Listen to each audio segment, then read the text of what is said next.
Marwadi university మంచి భవిష్యత్తు కోసం తెలుగు విద్యార్థులు ఇష్టపడే యూనివర్సిటీ. కాల్ 9059052378 9059052379.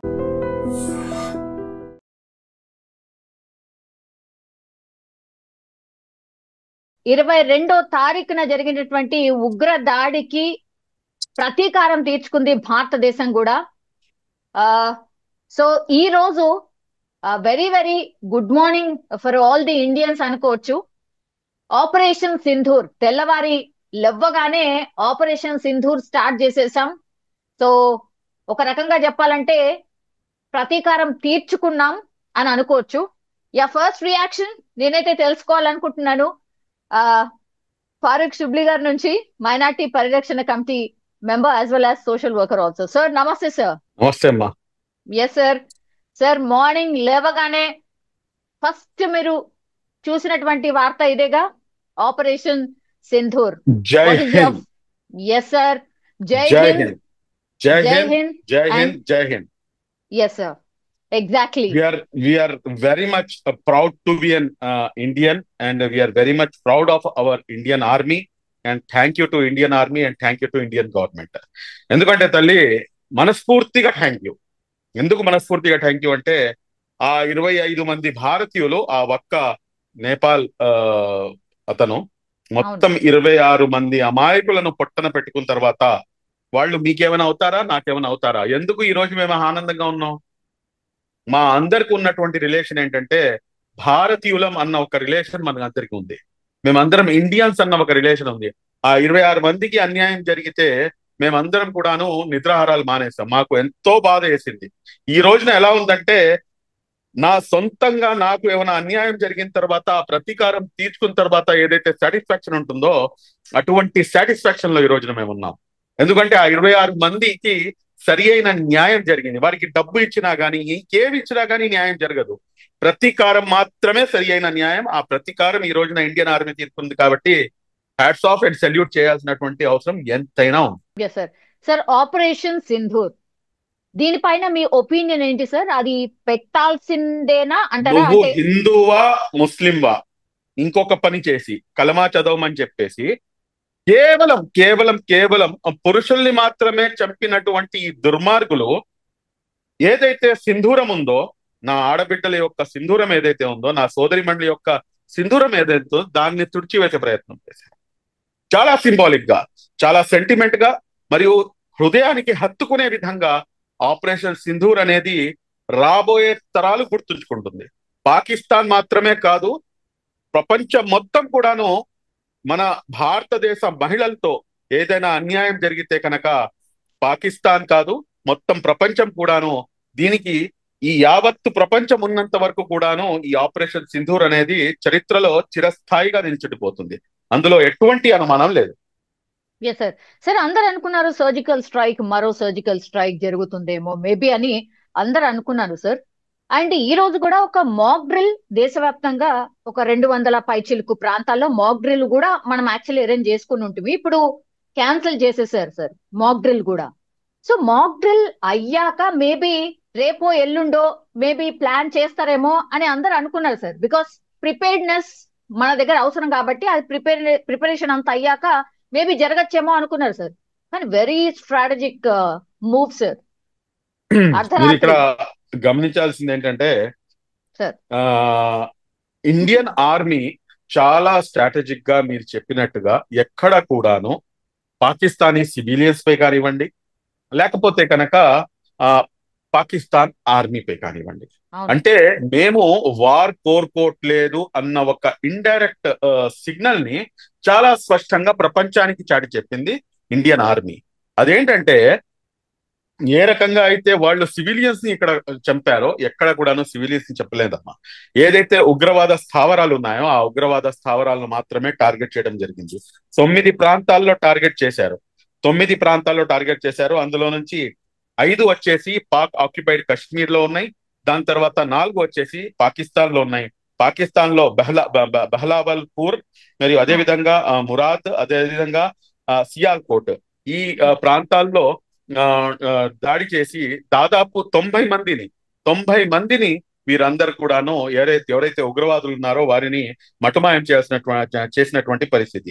ఇంకోటి మీరు ఇక్కడ గమనించాల్సినటువంటి అవసరం ఏంటంటే, ఏదైతే అగ్రీడ్ ఇంటర్నేషనల్ బార్డర్స్ ఉన్నాయో దాని తర్వాత లైన్ ఆఫ్ కంట్రోల్ అంటే పాక్ ఆక్యుపైడ్ కాశ్మీర్ లో ఉండేటటువంటిది లైన్ ఆఫ్ కంట్రోల్. కానీ యా అగ్రీడ్ ఇంటర్నేషనల్ బార్డర్స్, అదే విధంగా పాక్ టెరిటరీ ఏదైతే ఉందో అందులో దూరి మరి ఈ రోజున ఏదైతే ఉగ్రవాదులు ఎవరైతే వారి యొక్క స్థావరాలు ఉన్నాయో వాటిపై దాడి చేయడం నిజంగా హర్షణీయం, నిజంగా స్వాగతించదగ్గ అంశం ఇది. ఇక్కడ మరొకటి చాలా మీకు ఏమని చెప్పాలి, నేను యాక్చువల్ గా అయితే ఓన్లీ ఇండియా తప్పించి నేను ఇంకా వేరే అంశం ఏది కూడా మాట్లాడకూడదు అనుకున్నాను. కానీ కొంతమందికి, భారతదేశంలో ఉన్నటువంటి కొంతమందికి కూడాను ఇది ముస్లింస్ లేకపోతే ముస్లిం అన్న పదం ఏదైతే ఉపయోగిస్తుంటారో భారతదేశ ముస్లింల యొక్క ఏదైతే దేశభక్తిని శంకిస్తారో ఈ రోజున ఈ ఆపరేషన్ సింధూర్ని ఒక మహిళల్ని వీళ్ళందరూ కూడాను వదిలిపెట్టేస్తే ఒక మహిళ దీన్ని మొత్తం కూడాను లీడ్ చేస్తుంది. ఆ మహిళ పేరు సోఫియా ఖురేషి. నాకు 1965లో ఏదైతే పాకిస్తాన్ తో జరిగినటువంటి ఏదైతే యుద్ధం ఉందో ఆ యుద్ధం గుర్తుకొస్తుంది.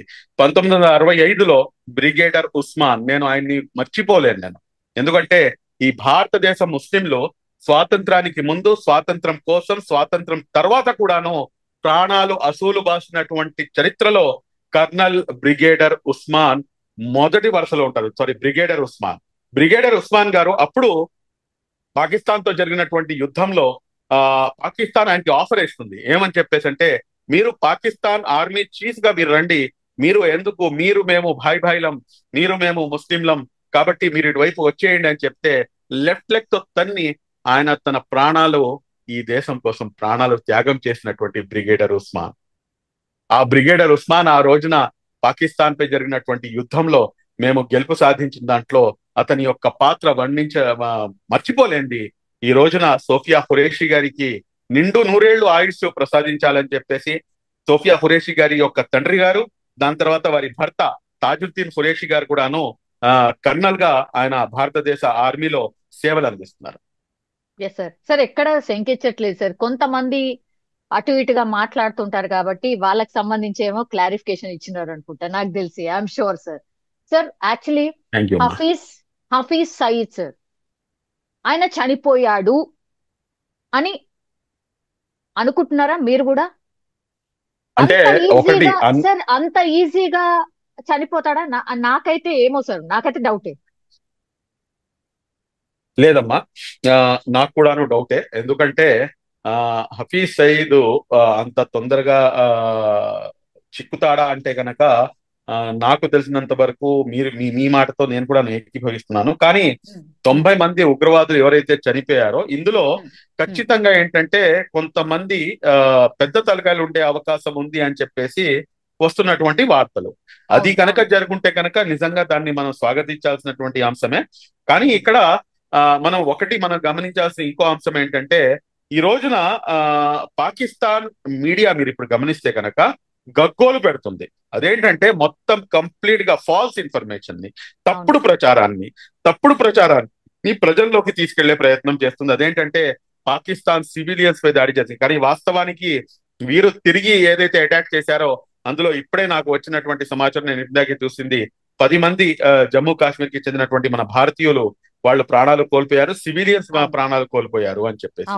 కానీ ఎక్కడా కూడాను పాకిస్తాన్ సివిలియన్స్ పై ఎక్కడా కూడాను అటాక్ జరగలేదు అనేది చాలా స్పష్టంగా వస్తున్నటువంటి. ఇంకోటి, వాళ్ళు ఒక విజువల్స్ ని చూపిస్తున్నారు, ఏదైతే పాత విజువల్స్ ఉన్నాయో వాటిని చూపించి ఇది ఇలా జరిగింది, ఇది ఇలా చేసాం, మేము ఇలా చేసామని చెప్పేసి. కానీ అటువంటిది ఏది జరగలేదు. కాబట్టి we have to verify each and everything, nook and corner నుంచి ప్రతి అంశాన్ని కూడా వెరిఫై చేసిన తర్వాతనే మనం మాట్లాడాల్సినటువంటి అవసరం ఉంది.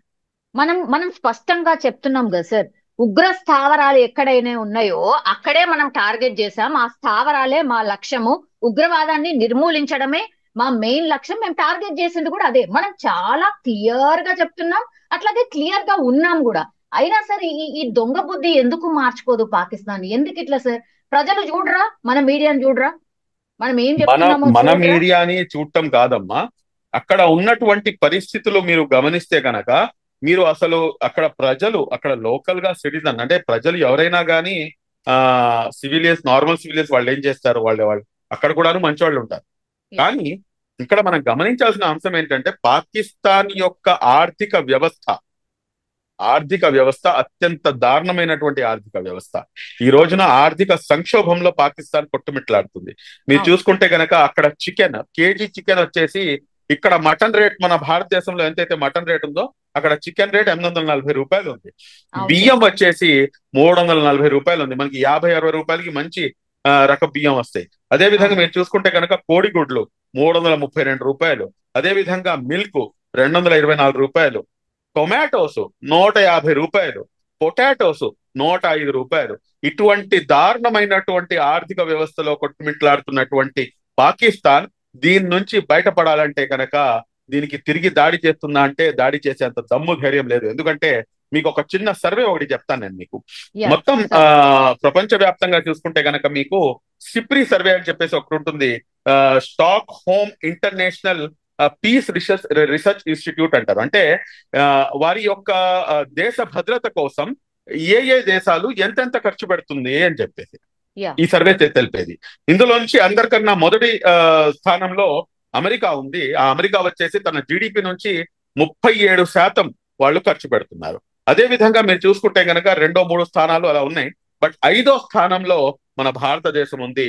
భారతదేశం మా యొక్క రక్షణ వ్యవస్థ మీద దాదాపు $90 బిలియన్ ఖర్చు పెడుతుంది. $90 బిలియన్. నేను ఇంకా ఎవరితో కంపేర్ చేయకుండా డైరెక్ట్ గా పాకిస్తాన్ మీదకి వచ్చేస్తాను. పాకిస్తాన్ ఖర్చు పెట్టేది కేవలం $9 బిలియన్ మాత్రమే. అంటే 90 90 ఎక్కడ? బిలియన్ అంటే పక్కన 9 సున్నా ఎక్కడ? తీసేసారు. సున్నా సార్. తీసేస్తే అంటే Yeah. 10 times we are more powerful than Pakistan. Pakistan కి ఈ విషయం తెలుసు. నేను మీతో పాటు ఇంతకు ముందు జరిగినటువంటి ఇంటర్వ్యూలో కూడా చెప్పాను. మమ్మల్ని తప్పుదోవ పట్టిస్తున్నారు, మమ్మల్ని ఒక మైండ్ గేమ్ ఆడుతున్నారు. ఆ మైండ్ గేమ్ ఏంటంటే అక్కడ ఉన్నటువంటి పాకిస్తాన్ సెనేటర్ మాట్లాడినటువంటి మాటలు అదేంటంటే, మేము ఇక్కడ వచ్చేసి మేము మళ్ళా బాబ్రీ మసీద్ కి మేము పునఃప్రారంభిస్తాము, లేకపోతే మేము ఇక్కడ వచ్చేసి ఇతను ఈ హషీం మునీర్ ఎవరైతే ఉన్నాడో ఆసిం మునీరు వీడు వచ్చేసి ఇక్కడ నమాజ్ చదివిస్తాడని చెప్పేసి, దాని తర్వాత వచ్చేసి నదిలో నీళ్లు కాదు రక్తం పారుతుందని చెప్పేసి, దాని తర్వాత నువ్వు హిందువా ముస్లింవా అని చెప్పేసి అడిగి మరీ చంపటము. దాంతో పాటు నాకు వీరి యొక్క కుట్ర నాకు ఎక్కడ కన్ఫర్మ్ అయిందంటే, అదే లేడీ సెనేటర్ చెప్పినటువంటి మాట ఏమిటంటే, సిక్కు సోదరులు మాపై దాడికి రారు, ఎందుకంటే వారికి సంబంధించినటువంటి ఏదైతే ప్రార్థన పవిత్ర స్థలం ఉందో అది మా దగ్గర ఉంది కాబట్టి వారు మాపై దాడి చెయ్యరు అని చెప్పేసి ఒక మైండ్ గేమ్ ఆడి. ఇది మైండ్ గేమ్ తప్పించి ఇంకేం కాదు.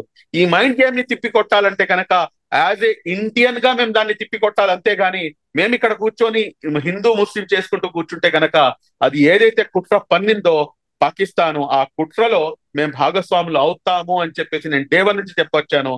ఈ రోజున వాళ్ళు చేస్తున్నటువంటి కుట్రని మేము పటాపంచలు చేయడంలో సక్సెస్ అయ్యామంటే కనుక ఈ రోజున రాహుల్ గాంధీ గారు దీన్ని స్వాగతిస్తున్నారు, అస్దీన్ ఓవైసీ గారు స్వాగతిస్తున్నారు.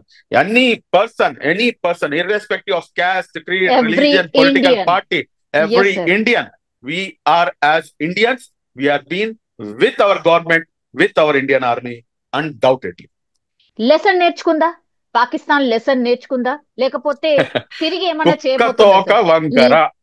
కుక్క తోక వంకర ఎక్కడైనా గానీ కుక్క తోక స్ట్రైట్ అయినట్టుగా మీరు ఎక్కడైనా గానీ చరిత్రలో విన్నారా? అది అయ్యే పరిస్థితి లేదు, అది అయ్యే ప్రసక్తి లేదు. కాబట్టి పాక్ పరిస్థితి ఏంటంటే కుక్క తోక వంకర అనే సామెత పాకిస్తాన్ కి సరిగ్గా సూట్ అవుతుంది. కాబట్టి ఇక్కడ ఇంకోటి మీరు గమనించాల్సినటువంటి అంశం ఏంటంటే, ఇక్కడ పాకిస్తాన్ కి బయట నుంచి ఎవరు కూడాను దాయాది దేశం అని చెప్పేసి మమ్మల్ని భావించాల్సిన అవసరమే లేదు. మాకు అసలు శత్రు దేశంగా పరిగణలోకి కూడాను మేము తీసుకోకూడదు అంటారు. ఎందుకంటున్నానంటే అక్కడ లోకల్ గా ఉన్నటువంటి మీరు ఒకసారి చూసుకుంటే కనుక జుల్ఫికార్ అలీ భుట్టోని చంపింది ఎవరండి? పాకిస్తాన్ ఆర్మీ. అదే విధంగా బేనజీర్ భుట్టోని చంపింది ఎవరండి? పాకిస్తాన్ ఆర్మీ. అదే విధంగా నవాజ్ షరీఫ్ ని గద్దె దింపి ఇప్పుడు ఉన్నటువంటి అతని సోదరుని గద్దెకి ఎక్కించింది ఎవరండి? పాకిస్తాన్ ఆర్మీ. అంటే భుట్టోపై షరీఫ్ని, షరీఫ్ పై భుట్టోని ఉసగొలిపి వారి యొక్క రాజకీయ పబ్బాన్ని గడుపుకునేటటువంటి ఏదైతే పాకిస్తాన్ ఆర్మీ ఉందో, ఈ పాకిస్తాన్ ఆర్మీ చీఫ్ ఆసిమ్ మునీరు అతను ఎప్పుడో దిగిపోవాలి. వీళ్ళే సొంతంగా ఏంటంటే వీరే కొంతమంది 5 మిలిటరీ జనరల్స్ ని ఎక్స్టెన్షన్స్ ఇచ్చుకొని వీళ్ళే కొనసాగుతున్నారు. అక్కడ వాళ్ళకి ఇంటర్నల్ గా ఉన్నటువంటి సమస్యలు అనేకమైనటువంటి ఉన్నాయి. కాబట్టి పాకిస్తాన్ తో మనం అసలు ఎక్కడ కూడాను మాకు అసలు శత్రు దేశంగా కూడాను భావించాల్సినటువంటి అవసరం లేదు. యా మీరన్నట్టుగా ఇప్పుడు కుక్క తోక వంకర సార్, మరి ఏం చేస్తుంది పాకిస్తాన్? మీరన్నట్టుగా మళ్ళా పోనీ వాళ్ళకి బలం ఉందా అంటే అది కూడా లేదు, ఆర్థికంగా దెబ్బతినుంది. ఆల్రెడీ సామాన్యులకైతే అసలు ఏది కొనేటట్టు లేదు, ఏం తినేటట్టు కూడా లేదు ఆడ పరిస్థితి. ఇంకోటి సార్, మొన్న ఒక మస్జిద్ లో ఆ మత పెద్ద ఎవరో అడిగినరు అక్కడ ఉన్న వాళ్ళని. ఐ థింక్ ఇస్లామాబాద్ లో లాల్ కి సంబంధించి లాల్ మస్జిద్ ఏదో సంథింగ్ ఉంది సార్. అక్కడ ఆయన మత పెద్ద అడిగాడు, క్లియర్ గా వీడియో కూడా వచ్చింది సార్, చాలా వీడియో వైరల్ కూడా అయింది. అందులో అడుగుతున్నాడు, పాకిస్తాన్ అండ్ ఇండియా మధ్య యుద్ధం జరిగితే యుద్ధం కోరుకుంటున్నారా అని అంటే, ఎవరైనా కోరుకునే వాళ్ళు లిఫ్ట్ ఇట్లా హ్యాండ్ లేపండి అని అంటే ఒక్కళ్ళు కూడా హ్యాండ్ లేపలేదు సార్. కొన్ని వందల మంది ఉన్నారు మస్జిద్ లా. సో పౌరులు అసలు కోరుకోవట్లేదు సార్. అక్కడ ఉగ్రవాదులను 100%. పెంచి పోషించడము ఎందుకు, ఇట్లా వాళ్ళ నష్టం చేసుకోవడం ఎందుకు సార్? ఇది ఎప్పుడు అర్థమవుతుంది పాకిస్తాన్ కి మరి? ఈ వాళ్ళ యొక్క పరిస్థితి చాలా దయనీయమైనటువంటి పరిస్థితి అమ్మ వాళ్ళది. వాళ్ళు ఏంటంటే ఇప్పటికైనా కానీ మారకపోతే కనుక మేము ఏదైతే అఖండ భారతదేశం ఉందో ఆ అఖండ భారతదేశం వైపుకి అడుగులు వేయాలి అని చెప్పేసి మన ప్రధాని నరేంద్ర మోదీ గారికి మనం ఇవ్వాల్సినటువంటి మెసేజ్ అయితే అదే. అఖండ భారతదేశంలో పాక్ ఆక్యుపైడ్ కాశ్మీర్ ని కూడా ఎంత ఆనందంగా ఉంది చూడండి. అఖండ భారతదేశం అంటే ఒక రకమైనటువంటి ఫీలింగ్ రావట్లేదు. మళ్ళా ఏదైతే పురాతనమైనటువంటి మన భారతదేశం ఉందో దాన్ని మనం కైవసం చేసుకొని అందరినీ కూడా కలుపుకొని మనం ముందుకు పోదాం. అఖండ భారతదేశాన్ని నిర్మించే దిశగా కనుక మనం అడుగులు ముందేస్తే ఆఫ్ఘనిస్తాన్ దగ్గర నుంచి తీసుకొని ఇటు పాకిస్తాన్, పాక్ ఆక్యుపైడ్ కాశ్మీర్ కానివ్వండి, లేకపోతే బంగ్లాదేశ్ కానివ్వండి, వీళ్ళందరినీ కూడాను మనం ఇచ్చేసుకుంటే అంటే అటువంటి పరిస్థితులు వస్తే గనక ఖచ్చితంగా అఖండ భారతదేశం వైపు అడుగుపెట్టి అక్కడ ఉన్నటువంటి ప్రజల్ని కూడాను సుఖశాంతులతో నివసించే విధంగా మనం అవకాశం కల్పించాలని చెప్పేసి కూడా నేను భావిస్తాను. సార్ చైనా రెస్పాండ్ అయింది సార్, కొంత ఆందోళన వ్యక్తం చేసింది. అణ్వాయుధాలను కలిగినటువంటి పొరుగు దేశాల మధ్య భీకర ఉద్రిక్తతకు కారణం ఏంటి అనేది తెలుసుకునే ప్రయత్నం చేసింది. ఇరు పక్షాలు సంయమనం పాటించాలని కోరుతోంది సార్. ఇక్కడ సరే ఇప్పుడు మాట్లాడటం వేరండి. చైనా ముందు మన భూభాగాన్ని ఏదైతే కైవసం చేసుకునుందో దానిపై కూడాను సమాధానం అడగాల్సినటువంటి పరిస్థితి. ఎవరైతే దొంగ ఉన్నాడో ఆ దొంగ వచ్చేసి అరే దొంగతనం చేయకూడదు, అది మహాపాపం అని చెప్పినట్టుగా ఉంది నాకైతే. అంతే కదమ్మా, మా యొక్క భూభాగాన్ని కొంత ఆక్యుపై చేస్తున్నారు, దానిపై కూడాను మనం జవాబు ఇవ్వాల్సినటువంటి అవసరం ఉంది. కానీ తప్పకుండా రాబోయే రోజుల్లో దానికి కూడాను జవాబు ఇస్తారేమో, వేచి చూద్దాం ఇన్షాల్లా. సార్ ఇజ్రాయెల్ మద్దతు తెలియజేసింది సార్, ఉగ్రవాదంపై పోర్లో భారత్ కు ఇజ్రాయెల్ మద్దతు తెలియజేసింది, ఆపరేషన్ సింధూర్ ను సమర్థించింది సార్. ఇజ్రాయెల్ యొక్క మద్దతు ఎలాంటిదంటే, ఎవరి చేతులకైతే పసికూనలు 5 సంవత్సరాల లోపల ఉన్నటువంటి పసికూనలు ఏదైతే ఉన్నారో వాళ్ళని 2000 కన్నా ఎక్కువ మందిని పొట్టన పెట్టుకున్నటువంటి ఇజ్రాయెల్ అటువంటి వాళ్ళ యొక్క మద్దతు నాకు తెలిసి అవసరం కూడాను లేదు అని నేను బహిరంగంగా చెప్తాను అన్నమాట. ఎందుకంటే పాలస్తీన్ ప్రజలు వాళ్ళ యొక్క భూభాగం కోసం, వారి యొక్క ఏదైతే స్వాతంత్రం కోసం, నిజంగా లిటరలీ చెప్పాలంటే అది స్వాతంత్ర పోరాటం, అది వాళ్ళు చేస్తుంది. ఆ స్వాతంత్ర పోరాటం కోసం వాళ్ళు చేస్తున్నటువంటి పోరాటానికి అసలు ఇజ్రాయెల్ 1947కు ముందు 45కు ముందు ఇజ్రాయెల్ అనేది ఈ చిత్రపటంలో ఎక్కడ లేదమ్మా. అసలు చిత్రపటంలో, మొత్తం ప్రపంచ చిత్రపటంలో ఎక్కడా లేదు. కాబట్టి ఈ రోజున ఏంటంటే ఏదో విధంగా మేము మీతో పాటు ఉన్నాము అని చెప్పేసి చెప్పుకునే ప్రయత్నం చేస్తుంది. కానీ ఇజ్రాయెల్ యొక్క పరిస్థితి ఎలా ఉందంటే, మీరు అంటే అక్కడ వాళ్ళ పరిస్థితి చాలా చిన్న కంట్రీ కూడాను అనలేము పలస్తీన్ ని. అటువంటి పరిస్థితి వాళ్ళది. వాళ్ళపై విరుచుకుపడ్డారు, కానీ గెలిచిందా అంటే గెలవలేకపోయింది. ఇక్కడ భారతదేశం యుద్ధాన్ని కోరుకోవట్లేదు. ఏదైతే ఉగ్రవాద చర్యలు ఉన్నాయో, ఏదైతే ఉగ్రవాద స్థావరాలు ఉన్నాయో దాన్ని మటు ఆయన చేసి నిజంగా ప్రస్తుతం ఉన్నటువంటి సమాజం దేనికి ప్రయారిటీ ఇస్తుంది? ఆర్థిక సంబంధాల చుట్టూ మాత్రమే తిరుగుతోంది. మళ్ళీ ఎన్నికలంగానే చాలా విరక్తి కలుగుతున్నాం. మంచి అనిపిస్తుంది కదా, లేడీస్ కూడా ఛాలెంజింగ్ జాబ్స్ చేసినప్పుడు చాలా బాగుంటది. ట్రాఫిక్ అసిస్టెంట్స్ గా నియమించిన ట్రాన్స్జెండర్స్ అందరితో సాల్యూట్ చేయించుకుంటున్నారు. ఫుడ్ డెలివరీ ఇవ్వటానికి వెళ్ళినటువంటి డెలివరీ బాయ్ అనిల్ పై కళ్ళ ముందు